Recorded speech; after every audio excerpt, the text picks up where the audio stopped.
Hello friends, good morning. चलिए जानते हैं देश और दुनिया की तमाम छोटी बड़ी खबरें, जिसमें सोना चांदी और मौसम राजनीति से जुड़ी खबरें बताएंगे सिर्फ 10 मिनट में।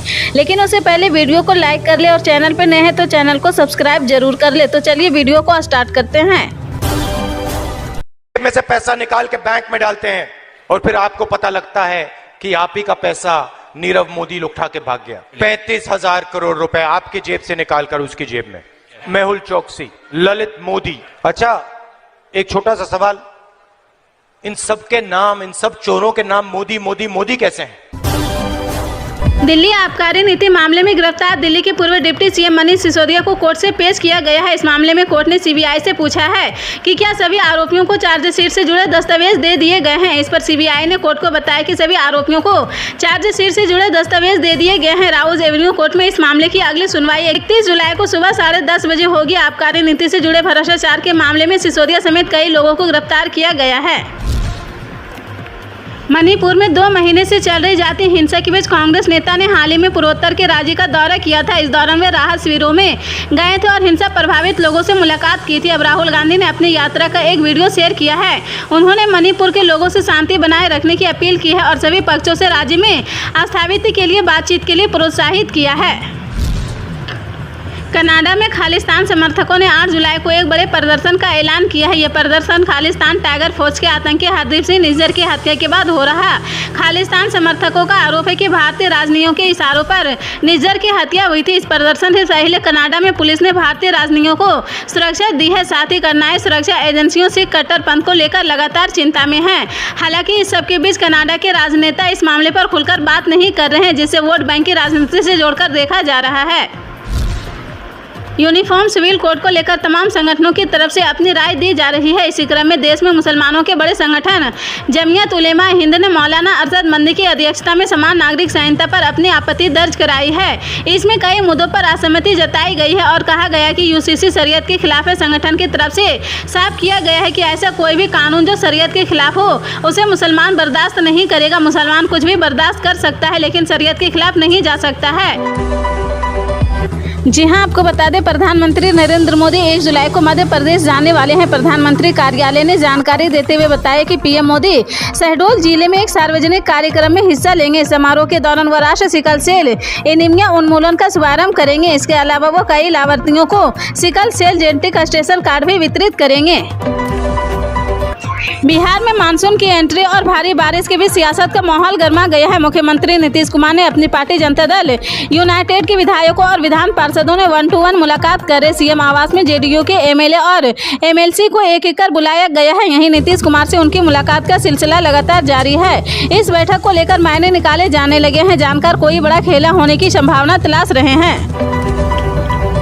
अफसरों के ट्रांसफर पोस्टिंग पर केंद्र सरकार के अध्यादेश के खिलाफ दिल्ली सरकार ने सुप्रीम कोर्ट का दरवाजा खटखटाया है। 19 मई को केंद्र सरकार अध्यादेश लेकर आई थी, जिसके बाद दिल्ली में अफसरों की ट्रांसफर पोस्टिंग का अधिकार चुनी हुई सरकार के हाथ से निकल गया था। 11 मई को सुप्रीम कोर्ट की संवैधानिक पीठ ने ऐतिहासिक फैसला सुनाते हुए दिल्ली में अफसरों की ट्रांसफर पोस्टिंग पर चुनी हुई सरकार का पूरा अधिकार बताया था। दिल्ली सरकार की तरफ से लगाई गई याचिका पर कहा गया कि केंद्र सरकार का अध्यादेश असंवैधानिक है, लिहाजा इस पर तुरंत रोक लगाई जानी चाहिए। इस साल के अंत में राजस्थान, मध्य प्रदेश, छत्तीसगढ़, तेलंगाना और मिजोरम इन 5 राज्यों में विधानसभा चुनाव और अगले साल 2024 में लोकसभा चुनाव होने हैं। चुनाव में ज्यादा वक्त नहीं बचा, इसलिए इन चुनाव से पहले केंद्र की मोदी सरकार और बीजेपी के राष्ट्र और राज्य संगठन ने अभी से फेरबदल की कवायदें शुरू कर दी है। प्रधानमंत्री नरेंद्र मोदी की केंद्र सरकार और बीजेपी राष्ट्रीय संगठन में व्यापक स्तर पर फेरबदल किए जाने की चर्चाएं हैं। यूनिफॉर्म सिविल कोड इन दिनों चर्चा का विषय है। इसकी सुगबुगाहट उत्तराखंड से शुरू होते ही पूरे देश में है। उत्तराखंड में तो राज्य सरकार यूसीसी को लेकर आखिरी चरण में आ गए है। इस मुद्दे पर उत्तराखंड के सीएम पुष्कर सिंह धामी ने आज तक से विस्तार से बात की है। उन्होंने कहा कि हमारे लिए यूसीसी का मुद्दा आज या कल का नहीं है। हम 2022 के विधानसभा चुनाव में भी इस मुद्दे को लेकर उतरे थे। हमने 2022 के चुनाव में यूसीसी लाने के वादा किया था। हमने जनता से वादा किया था कि नई सरकार का गठन होते ही यूसीसी का ड्राफ्ट बनाने के लिए एक कमेटी का गठन करेंगे। सरकार बनते ही हमने ड्राफ्ट के लिए कमेटी तैयार की। सोशल मीडिया जन जन तक पहुंचने का बहुत बड़ा माध्यम है। आने वाले दिनों इसका फायदा सरकारें भी उठाएंगे। राजस्थान सरकार ने तो इसकी शुरुआत भी कर दी। राजस्थान में विधानसभा चुनाव से ठीक पहले राज्य सरकार बहुत बड़ा ऐलान किया है। राजस्थान की गहलोत सरकार ने समाचार पत्रों, टीवी चैनलों के साथ सोशल मीडिया को भी विज्ञापन देने का फैसला लिया है। इसके लिए राज्य सरकार ने बाकायदा गजट जारी किया है। दरअसल राजस्थान सरकार सोशल मीडिया के बढ़ते प्रभाव का इस्तेमाल करना चाह रही।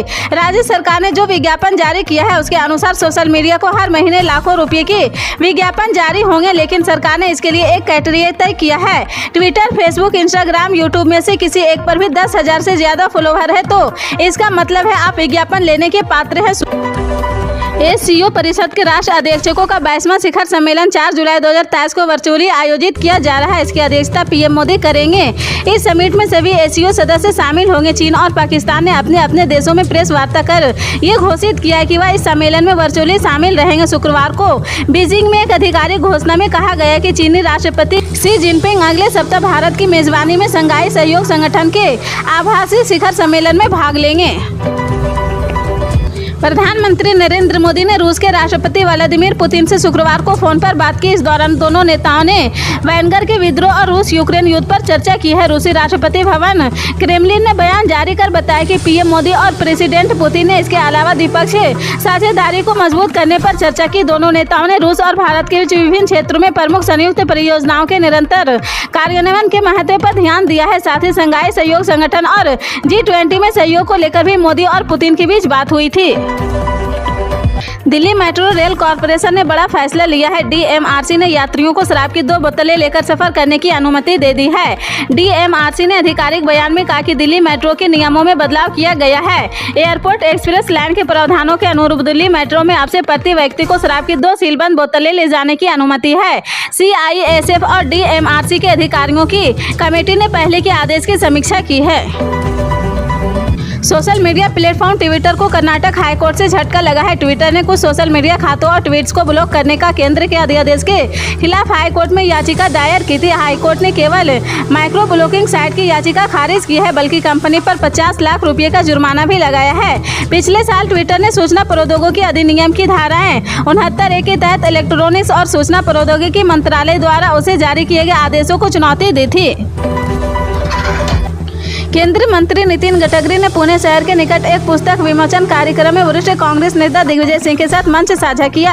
इस दौरान प्रति वर्ष पंढरपुर धार्मिक यात्रा में शामिल होने के लिए उन्होंने दिग्विजय सिंह की सराहना भी की। सोलापुर जिले के पंढरपुर शहर में भगवान विठल और देवी रुक्मणी के मंदिर है और वह सिंह प्रति वर्ष आषाढ़ी एकादशी के दिन पूजा अर्चना के लिए पंढरपुर जाते हैं। 2022 में विधानसभा चुनाव जीतने की तुरंत बाद उत्तराखंड के मुख्यमंत्री पुष्कर सिंह धामी ने समान नागरिकता संहिता को लेकर 27 मई को 2022 को रिटायर्ड जस्टिस रंजना प्रकाश देसाई की अध्यक्षता में एक कमेटी बनाई है। कमेटी की अध्यक्षता रंजना प्रकाश देसाई ने बताया कि कमेटी ने यूसीसी का ड्राफ्ट तैयार कर लिया है और जल्द ही ड्राफ्ट को मुख्यमंत्री को सौंप दिया जाएगा। उन्होंने बताया कि ये कानून सबके हित का होगा। पश्चिम बंगाल में पंचायत चुनाव में से पहले लगातार हिंसा की घटनाएं सामने आ रही। एक के बाद एक आ रही हिंसा और तोड़फोड़ की घटनाओं के चलते सुरक्षा बलों की संख्या में भी बढ़ोतरी की गई। बावजूद इसके उपद्रवियों हिंसा से बाज नहीं आ रहे। पश्चिम बंगाल के भांगर क्षेत्र में ऑटो रिक्शा, पिकअप वैन, छोटे ट्रक और निजी कारों सहित करीब 16 वाहनों को आग से हवाले कर दिया है और तोड़फोड़ की गई है। और तोड़फोड़ के लिए निशाने बने ये सभी वाहन भांगर के 2 वीडियो दफ्तर में लावारिस पड़े हुए हैं। देश के ज्यादातर हिस्सों में मानसून ने दस्तक दे दी है। भारी बारिश के चलते हिमाचल, मध्य प्रदेश, गुजरात में बाढ़ के हालात उत्पन्न हो गए। गुजरात के नावरसी में एक कार हादसे का शिकार होते ही बाल बाल बच गई है। दरअसल कार अंडरपास को पार करने की कोशिश कर रहे थे। बहुजन समाज पार्टी की अध्यक्ष और उत्तर प्रदेश की पूर्व मुख्यमंत्री मायावती यूपी में अपनी पार्टी के आधार को मजबूत करने के लिए जमीनी स्तर पर काम कर रही। 2024 के चुनाव से पहले मायावती अपने खोए वोटरों को लाने की पूरी कोशिश कर रही है।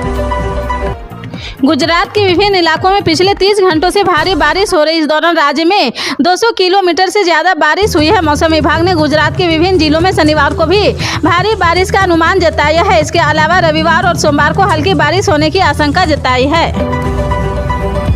आज यानी 30 जून को देश में 24 कैरेट सोने की कीमत 120 रुपये यानी 0.21% घटकर 58,030 रुपये प्रति 10 ग्राम पर पहुंच गई है, जबकि 22 कैरेट सोने की कीमत 53,150 रुपये प्रति 10 ग्राम हो गई है।